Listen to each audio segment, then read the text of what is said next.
Motavi hotela ithoka ma se ni khat chu har sanai tok hlova ikal thei tatlat lo mai le he thu zia khungun takin en la stick hi pahnih chia son phal sakini a ikal thei lo na chan chu han ziak te le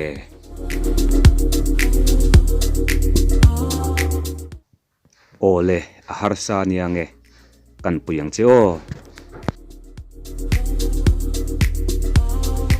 pahnih chia son phal sak kan sia film khorangai le mai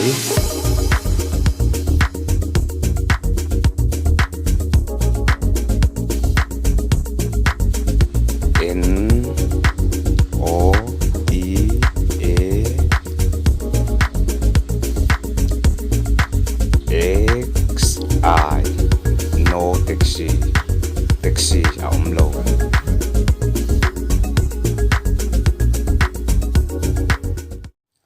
taski kompania thoktura som inia thuziak hi ngun takin han en la stick hi pathum bak son phalsak inilawani thakata I hlo tur zat han ziak te le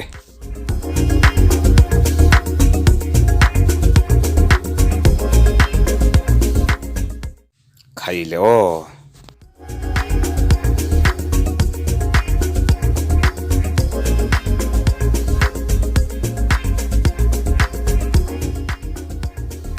one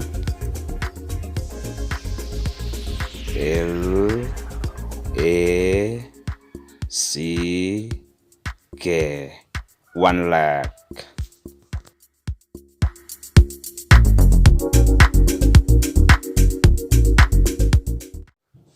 all out beng lian takai thoka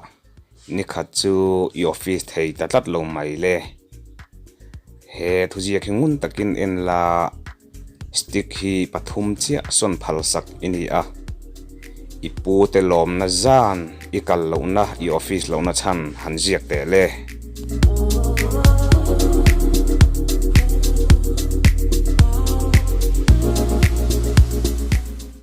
ipute kan ti lung oi sakang che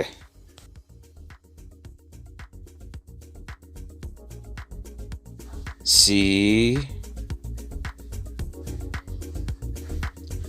H O L H chol alo ni reng ani chu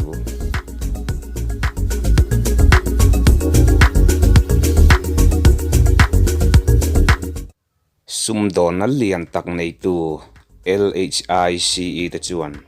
harasam na men lo an tok tat mai le he thuziak hi uluk takin han en la stick hi pahnih chia son phal sak enia he LHICE te harasam na lian tak an to hi engeni han ziak fia te le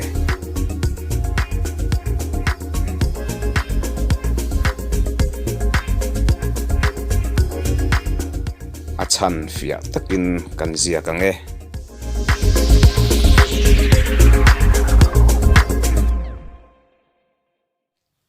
T H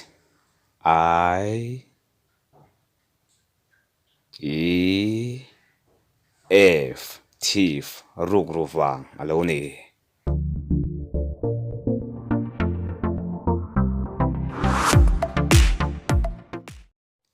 tual itha awangin rorel tolamten he thuziak thi na hi pek che antumania inuna der thong le mai ngun takin thuziak hi en la pakhat chau hi son phalsak inia thina nilawin malsom na indon tirin hanin chanchuak te le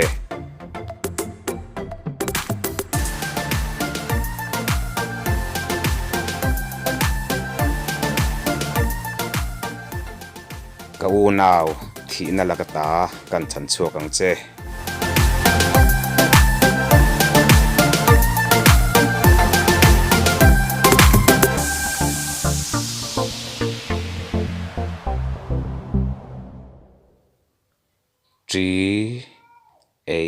THETHN na thina thi na ni lovin thin na idong ta ni e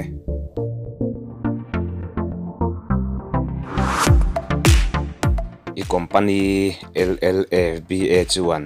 har sapna na sa tak tokin atla chle maya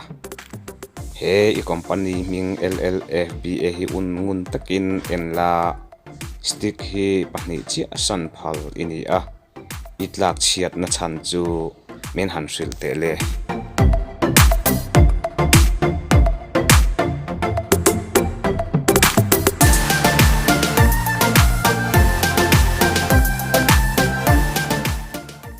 hei wang chi hi alo ni e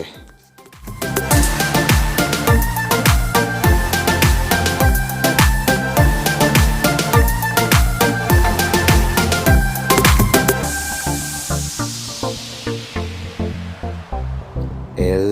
A I le B A ba le ba wang lo ni e